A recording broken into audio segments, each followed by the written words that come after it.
ఫేజ్లో pilot project కింద Indiramma towers వస్తూ ఉన్నాయి. సో ఆ రకంగా అన్ని రకాలుగా జిల్లాని అభివృద్ధి చేయాలని ఒక ఆకాంక్షతో ముందుకు పోతా ఉన్నాం. కాంగ్రెస్ పార్టీని స్ట్రెంథన్ చేసుకున్నాను. నేను పీసీ అధ్యక్షుడు ఇక్కడ ఉన్నాను, సారు సలహాదారులు ఉన్నారు, శాస్త్రజ్ఞులు ఉన్నారు. పార్టీని కూడా స్ట్రెంథన్ చేయాలి. ఇవాళ దినమంతా మేము కార్యకర్తలతో ఒక సమావేశం మొదలు తీసుకొచ్చాం. ఇలా మండల అధ్యక్షులుగా, బ్లాక్ అధ్యక్షులుగా, వివిధ విభాగాల అధ్యక్షులుగా 5 ఏళ్ళు 10 ఏళ్ళ తరబడి కాంగ్రెస్ పార్టీ కోసం కష్టపడి పనిచేసిన వ్యక్తుల్ని ఇలా సొసైటీ నియమించి కష్టపడే కార్యకర్త గుర్తింపు ఇవ్వాలి. ఆ దశగా ప్రయత్నం జరుగుతుంది. అదే కార్యక్రమం ఇవాళ జరుగుతూ ఉంది. సో ఒకవైపు సంక్షేమం, ఒకవైపు అభివృద్ధి, మరొక వైపు పార్టీ నిర్మాణం.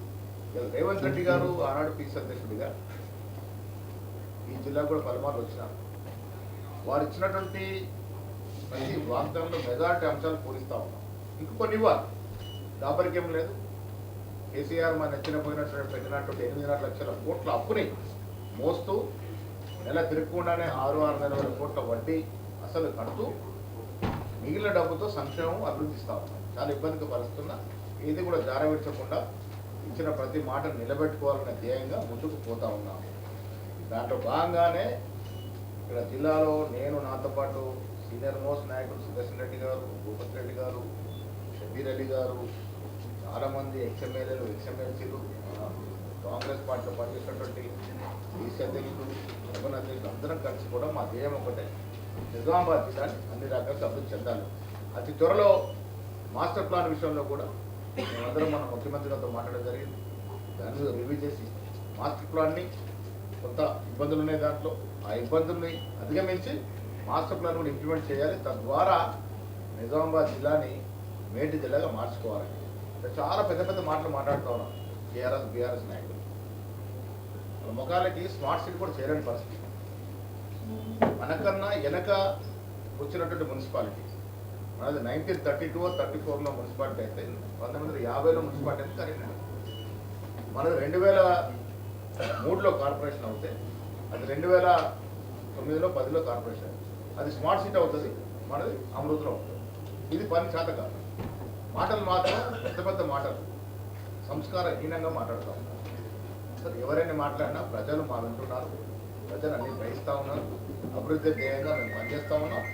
ఈ జిల్లా అన్ని రకాలుగా అభివృద్ధి చేసుకోవాలని ఇలా బీఆర్ఎస్ నాయకులు కూడా చాలా మాట్లాడతాం. ప్రజలు ఏం చేశారు మరి? ప్రజలు మీరు అధికారంలో ఉంది, మీరు ఎందుకు ఎవరు చేద్దన్నారు? మిమ్మల్ని పనులు చేయలేదు. ఇవాళ చేస్తుంటే గడుపు నొప్పి మాట్లాడతాం. సరే, నేను రాజకీయాల గురించి ఎక్కువ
పార్టీ సేవలను గుర్తించి చైర్మన్ ఇచ్చాం. ఇటీవల పార్టీ శేఖర్ గౌడ్కి వచ్చింది, తాహిర్ బిన్ అమ్దాన్కి వచ్చింది. కింది స్థాయిలో కూడా కార్యకర్తలను గుర్తించి పదవులకి ఇవ్వాలన్నటువంటి ఒక ఆకాంక్ష కింద నుంచి బాగా వస్తూ ఉంది. సొసైటీస్ నామినేషన్ ప్రక్రియ చేయాలని, తద్వారా సొసైటీలకు కానీ, టెంపుల్ కమిటీస్ కానీ, మార్కెట్ కమిటీస్ కానీ నియామకాలు జరపాలని అన్నప్పుడు నేను ముఖ్యమంత్రి గారు ఢిల్లీలో ఒక మీటింగ్ అయినప్పుడు ఒక ఎన్ఎస్ఐ బ్యాక్గ్రౌండ్ వచ్చినటువంటి నేను అధ్యక్షుడు ఉన్నప్పుడు ఈ నియామకాల్లో సరైన న్యాయము సమతుల్యం జరగాలి కాబట్టి మంత్రి వర్యులు సీతక్క గారు ఒక సలహా ఇచ్చినారు. నా నియోజకవర్గంలో మార్కెట్ కమిటీస్ పెట్టానక అన్న నాకు అప్రూవల్ ఇవ్వండి, మంత్రి గారు మీకు పంపారని నేను చెప్పాను. కొన్ని గైడ్లైన్స్ విధి విధానాలు ఏర్పరచుకున్నామన్నప్పుడు ఆమె చెప్పింది అదే విధి విధానంలో నేను నా దగ్గర మండల కాంగ్రెస్ ప్రెసిడెంట్ గత 5 ఏళ్ళు 10 ఏళ్ళ నుంచి ఎవరైతే చేశారో వాళ్ళనే సొసైటీ అధ్యక్షుడిగా పెట్టి పంపించానని. దాన్ని చూసిన తర్వాత ఆమె అంతా కూడా సొసైటీలు 1, 2 తప్ప అన్నీ కూడా గతంలో మండల కాంగ్రెస్ అధ్యక్షుడు వారిని చేయడమే సూచించింది. అది అప్రూవ్ చేశాం. అదే మోడల్ని ఢిల్లీలో నేను చెప్పి దేశవ్యాప్తంగా రాష్ట్ర వ్యాప్తంగా ఇదే మోడల్ అనుసరిద్దాము. మనం వీళ్ళు అధికారంలో ఉన్నామంటే కార్యకర్తల కృషి వల్ల వాళ్ళు లాఠీలు తిన్నారు, రక్తం ఓడ్చారు, చెమట ఓడ్చారు కాబట్టి మన అధికారంలోకి వచ్చాం.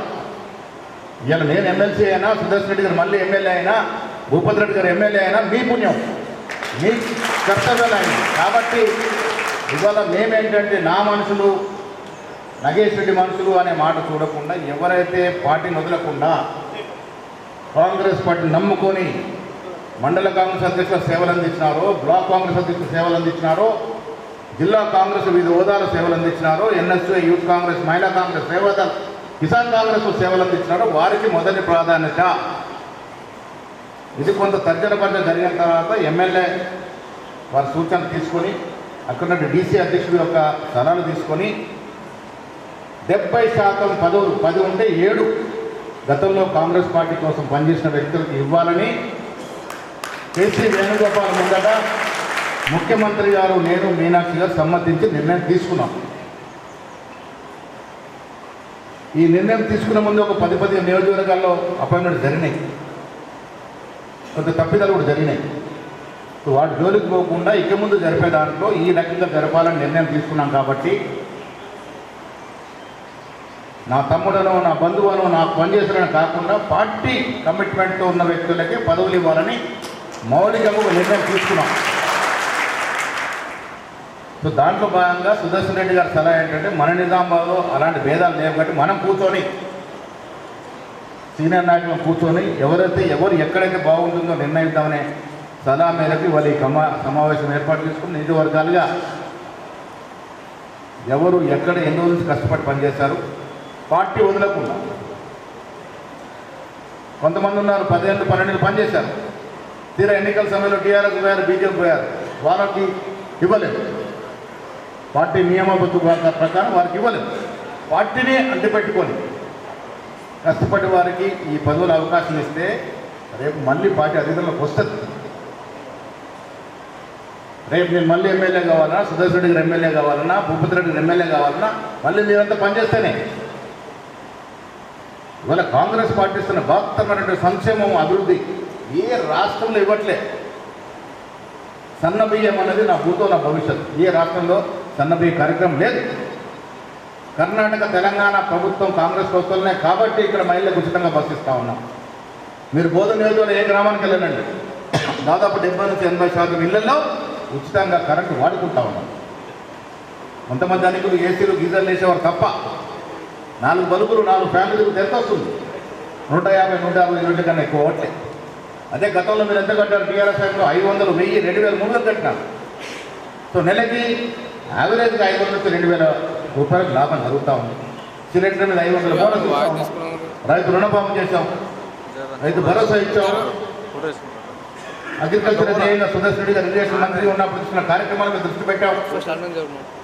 వాళ్ళు చాలా గొప్పలు చెప్తారు. టీఆర్ఎస్ వాళ్ళు 10 ఏళ్ళు ఏం చేశారు? 10 ఏళ్ళు ఒక కాలేజ్ తెచ్చారా? ఒక అభివృద్ధి కార్యక్రమం తెచ్చారా? మనం కదా తెచ్చింది. కెనాల్ ఆదుకున్న ఎవరు చేశారు? ప్రజెంట్ ఇరిగేషన్ మంత్రిగా నోట్ తెచ్చారు. మెడికల్ కాలేజ్ ఆయన మెడికల్ ఎడ్యుకేషన్ మంత్రి ఉన్నప్పుడు తెచ్చారు. యూనివర్సిటీ రాజశేఖర రెడ్డి ఇచ్చిపోయినారు. ఇలా మేము అధికారంలోకి వచ్చాక ఈ జిల్లాకి ఇంజనీరింగ్ కాలేజ్ 35 ఏళ్ళ కళ. నేను పీసీ అధ్యక్షుడిగా ప్రమాణ స్వీకారం చేసి చెప్పిన సంవత్సరంలో కూడా ఇంజనీరింగ్ కళాశాల తెస్తామని తెచ్చాము. క్లాసులు నడుస్తూ ఉన్నాయి. ఈ రాష్ట్రంలో 3 అగ్రికల్చర్ కళాశాలలు ఇస్తే ఒకటి రేవంత్ రెడ్డి నియోజకవర్గంలో, ఒకటి ఉత్తమ్పురం నియోజకవర్గంలో, ఒకటి నిజామాబాద్ తీసుకొచ్చాం. అవి కూడా క్లాసులు నడుస్తూ ఉన్నాయి. వెటర్నరీ కాలేజ్ తీసుకొస్తా ఉన్నాం. దాదాపు 600 కోట్లతో హ్యాండ్ రోడ్లు తెచ్చాం. లింబద్రిగుట్టలో 6 కోట్లతో గెస్ట్ హౌస్ తీసుకొచ్చాం. ఆరుమూరు గుట్ట మీద 1.5 కోట్లతో గెస్ట్ హౌస్ తీసుకొచ్చాం. కార్యక్రమాలు పెద్ద నాయకత్వం ఉంది కాబట్టి ఇంకా తీసుకురావాల్సిన అవసరం ఉంది కాబట్టి ఆ కార్యక్రమాలు చేస్తాం. కానీ ఎన్ని తెచ్చినా ప్రజలకు చెప్పాల్సింది ఎవరు? మా ప్రభుత్వం ఇన్ని కార్యక్రమాలు చేస్తూ ఉంది, ఇంత మంచి సంక్షేమం ఇస్తూ చెప్పేది ఎవరు? నేను ప్రతి వాళ్ళ దగ్గరికి చెప్పలేను, మీరే కదా చెప్పేది. మీరు ఎప్పుడు చెప్తారు? మీరు సంతృప్తి పడితేనే చెప్తారు. ఇవాళ ఇంత కార్యక్రమం చేస్తే మీరు అడగబోతున్నారు కాబట్టి ప్రజల్లోకి వెళ్ళట్లేదు. అది గ్రహించినటువంటి ముఖ్యమంత్రి నేను ఈ కార్యక్రమం రూపకల్పన చేశాం. కష్టపడ్డ కార్యకర్తకి ఏదో ఒక రకంగా చైర్మన్, డైరెక్టర్లు ఇవన్నీ ఉన్నాయి.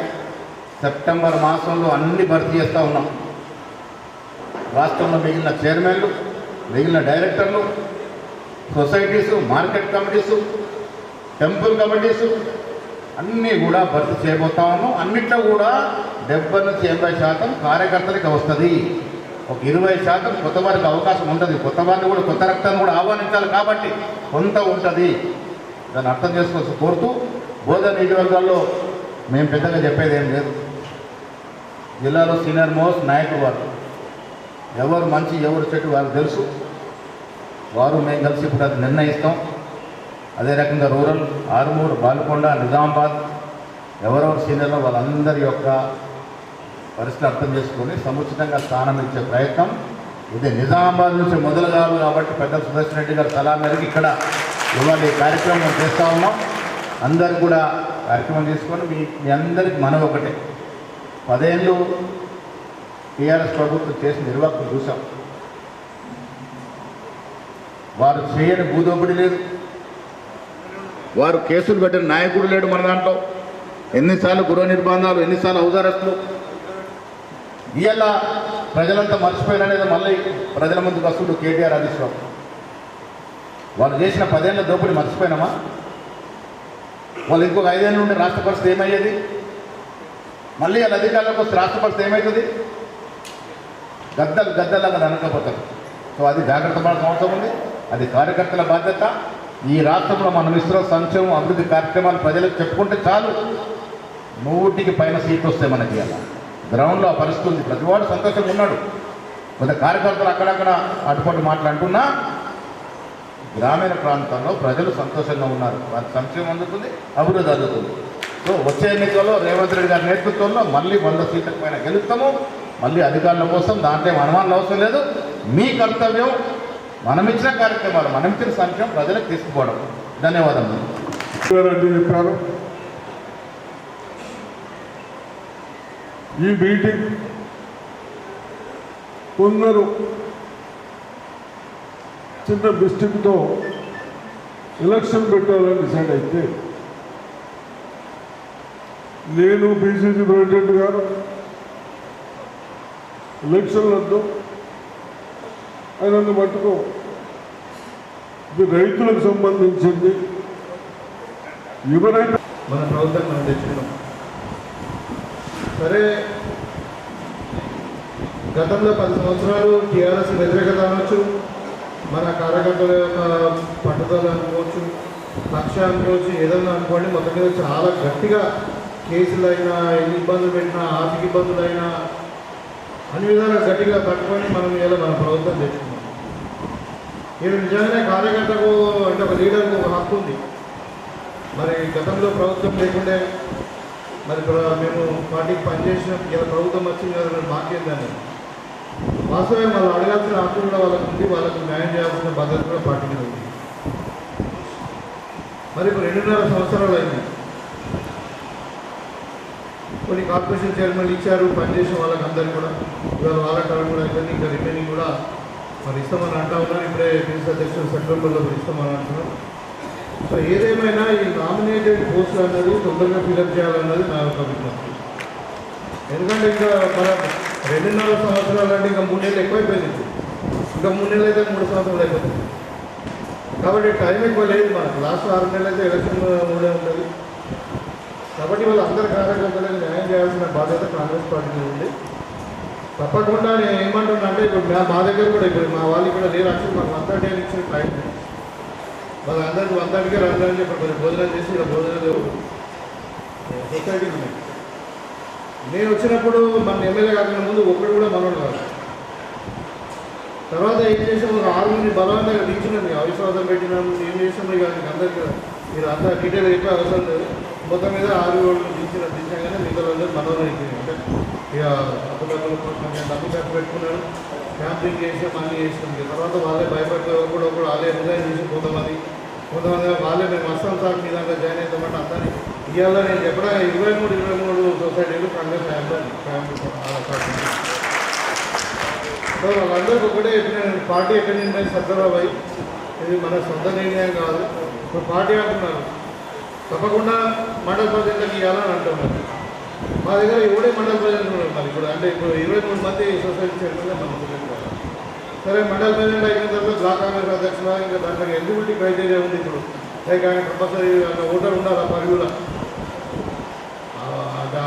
సొసైటీలో పరివిలో 300 షేర్స్ ఉండాలి. తర్వాత 1 year ఎక్స్పీరియన్స్ ఉండాలి మినిమము. తర్వాత ఆయనకు డిఫాల్ట్ ఉండద్దు. సో ఇవన్నీ అంటే లైక్ సో ఇవన్నీ క్రైటీరియా కూడా సూటబుల్ అయితే డెఫినెట్గా వాళ్ళందరికీ మనకి సీనియర్స్ ఎక్కడైనా లేని పరిస్థితి ఉంటే మరి ఇంకా మళ్ళీ రాబోయే టైంలో కూడా ఇంకా మనకు ఆశలు ఉన్నాయి. ఎందుకంటే కొంతమంది ఎంపీపీ కావాలనుకుంటున్నారు, కొంతమంది జడ్పీటీసీ కావాలనుకుంటారు, కొంతమంది జిల్లా పరిషత్ చైర్మన్ కావాలనుకుంటారు. వీళ్ళందరూ కూడా అంటే వాళ్ళ ఆలోచన విధానం కూడా మనం కన్సిడర్ చేయాలి కదా. ఇప్పుడు మన దగ్గర మండల ప్రెసిడెంట్ ఉన్నాడు, నాకు సొసైటీ చైర్మన్ అబ్దుల్ సార్, నాకు నేను ఏదైనా ఉంటే జడ్పీటీసీ చేస్తాను, నాకు జిల్లా పరిషత్ వైస్ చైర్మన్ ఉందని అంటున్నాను. అంటే పేరు చెప్పారు అంటే అట్లా వాళ్ళ ఆశ తప్పులేదు కదా. అంటే అట్లా వాళ్ళ అనుకున్నాన్ని బట్టి కాంపిటీషన్ బట్టి ఇప్పుడు మీరు 1 ఇస్తారా 3 ఇస్తారా మేము అట్లనే వాళ్ళే కూర్చోబెట్టి మీరే మాట్లాడుకొని 1 2 పేర్లు పోయి నాకు అర్థం జడ్జెట్ మళ్ళీ ఎందుకు నాకు ఈ పేరు చెప్పినా అని ఆ పేరు చెప్పినా అని ఈయన నారాజు అందరు నా వాళ్ళే ఖచ్చితంగా మీరే డిసైడ్ ఏంటంటే ఆల్మోస్ట్ మేము ఒక కొలికి వచ్చినాం. తర్వాత పెద్దలు ఇనిషియేటివ్ తీసుకుని లేదు మనం ఒక మీటింగ్ వెళ్దామంటే సరే అని మేము అందరం తీసుకున్నాం. కానీ అంటే ట్రాన్స్పరెంట్గా చేయాలన్నదే నీ వాడు నా వాడు అనకుండా ట్రాన్స్పరెంట్గా చేయాలనేది ప్రధాన లక్ష్యం. రెండవది ఏంటంటే పార్టీకి పనిచేసే వాళ్ళకి న్యాయం చేయాలనేది సెకండ్ లక్ష్యం. తర్వాత అలా ఎలిజిబిలిటీ ఉందా లేదా అన్నది అన్నీ కాదు. మీకు అందరూ కూడా తెలుసు, అనుభవాలు సీనియర్ రైతులు ఉన్నారు ఇక్కడ, అందరూ కూడా రైతులతో సంబంధాలు ఉన్నారు వారు కాబట్టి. సో మొత్తం మీద అంటే ఇంత ట్రాన్స్పరెంట్గా ఏ పార్టీలో జరగదు. అంటే చూస్తే నేను టీఆర్ఎస్లో కూడా ఎమ్మెల్సీలో ఉన్నా, అక్కడ ఓన్లీ పేరు రాసి పంపిస్తారు, ఒకటే పేరు ఎమ్మెల్యే అయిపోయింది ఫైనల్ కదా. అంటే ఎక్కడ కాంగ్రెస్ పార్టీకి వేరే పార్టీలకు డిఫరెన్స్ అంటే నేను చెప్తా ఉన్నా. కాబట్టి మన అదృష్టం ఇలా మన ఇంత ప్రజాస్వామ్యబద్ధంగా మనం అందరం కూడా చేసుకోవడము, మన రాష్ట్ర నాయకత్వం కూడా మన జిల్లాకు సంబంధించి ఉండడం ఇదంతా కూడా మనకు లాభం అయితే తప్పకుండా. అంటే మేము ఎట్లయితే అనుసరిస్తున్నామో ఈయన కూడా అక్కడనే అనుసరిస్తారని అనుకుంటున్నాం. ఒకటే నేను చెప్పదలుచుకున్నాను, మీకు అందరూ కూడా ఏదో విధంగా న్యాయం చేస్తాం. సింగిల్ విండో చైర్మన్ కాకుంటే కొంతమంది డైరెక్టర్లు అవుతారు, కొంతమంది ఆల్రెడీ మన వాళ్ళు ఇప్పుడు సర్పంచులు అయ్యారు, ఇంకా జెడ్పీటీసీలు అవుతారు, ఎంపీటీసీలు అవుతారు, తర్వాత జిల్లా పరిషత్ చైర్మన్ ఉన్నాయి, మున్సిపాలిటీలు అయితే అయిపోయినాయి అనుకోండి. సో అట్లా అందరికీ అవకాశం వస్తుంది. కాబట్టి మీరు ఏం నారాజు అవసరం లేదు. కాకపోతే ఇవాళ గవర్నమెంట్ కూడా ఏం చేస్తున్నారు అంటే ఇప్పుడు మా దగ్గర చూస్తూ ఉన్నాను, చిన్న చిన్న సొసైటీ కూడా కొన్ని ఉన్నాయి, కొన్నేమో 10 ఊళ్ళకి కలిసి ఉన్నాయి, కొన్నేమో 2 ఊళ్ళకి ఉన్నాయి. ఆ చిన్న చిన్న సొసైటీలో సర్వే అవ్వడం అంత ఈజీ లేదు. వాళ్ళకి మన బట్టలు కొనుగోలు లేకపోతే మీకు అసలు సొసైటీకి ఇన్కమ్ లేదు. మరి ఇలా ప్రభుత్వం కొన్ని లిమిటెడ్గా ఉంటుంది. సన్నబట్లు ఓన్లీ వాళ్ళు చెప్పిన 7 రకాలు మాత్రమే మేము కొంటాం, మిగతా కొనాలనే పరిస్థితిలో కొంచెం ఉంది. కాబట్టి అంటే అంత ఈజీ సులువైన పరిస్థితి ఏం లేదు. మా దగ్గర ఒక సొసైటీ ఉన్నది, చిన్న సొసైటీ. ఆయన పాపం ఇప్పుడు సొసైటీ చైర్మన్ నెలకి 20,000 ఆయన జేబులకి పెట్టుకుంటారు. ఒక 2 లక్షలు మెయింటెనెన్స్ ఉంటుంది.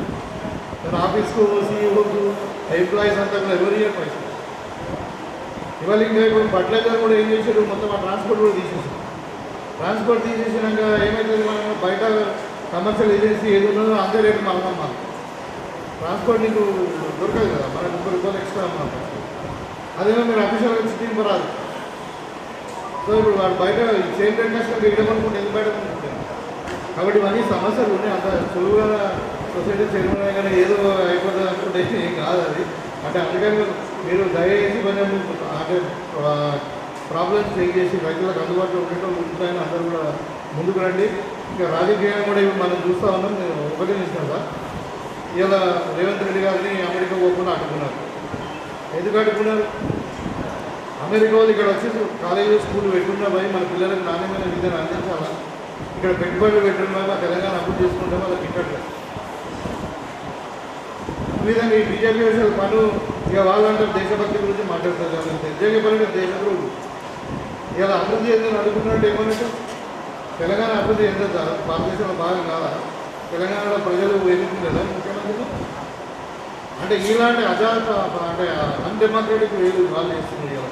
ఎస్ఐఆర్ మీద మనం ఇంతగానో ఎందుకు కొట్లాడుతున్నాం? అది ఎవరి పని? అది ఎలక్షన్ కమిషన్ ఆఫ్ ఇండియా చేయాల్సిన పని. వాళ్ళు పారదర్శకంగా మనం ఇన్వాల్వ్మెంట్ ఎందుకైతే వాళ్ళు చేసలేరు కదా, మనమే మానిటర్ చేస్తున్నాం కదా మంచి చేయడం అంతా. అంటే గట్ల ఇవాళ విద్యార్థుల విషయంలో కూడా నేను చెప్తాను కదా, అంటే సుప్రీంకోర్టు జడ్జి లాంటి వాళ్ళు అలా ఏంటి అది లాఠీ చార్జ్ చేసే కానీ బుల్లెట్ కాల్చినాయి వీడియోలోనే చూడండి సార్ అంటే మాకు టైం లేదండి. చదువుకున్న పోరాలు కాక్రోచులతో లెక్క పెడుతున్నాం. అంటే ఈ విధమైనటువంటి ప్రదర్శన పద్ధతులు ఉన్న తర్వాత పిల్లలు కొట్టారా మరి? అంటే ఇవాళ నేను ఏమంటున్నానంటే మనం రాహుల్ గాంధీ గారి చేస్తున్నటువంటి పోరాటానికి ఇది ఒక విద్యార్థులదే కాదు, ఒక నిరుద్యోగులదే కాదు, ఇది అందరి పక్షాన్ని కొట్లాడుతుంది. రైతులు వేసింది, నల్ల చట్టాలు వేసింది బీజేపీ. సో మనం అందరం కూడా అప్రమత్తమై స్పెషల్లీ బీజేపీ పార్టీని మనం అడుగడుగుని అడ్డుకోవాల్సిన అవసరం ఉంది. అసలైన హిందువులు మనమే, వాళ్ళ పేరు మీద ఓట్లాడుతున్నారు అంతే. కాబట్టి ఇవాళ కొంచెం వాళ్ళకి కొత్త చాలు చేసారు టీఆర్ఎస్ అయితే.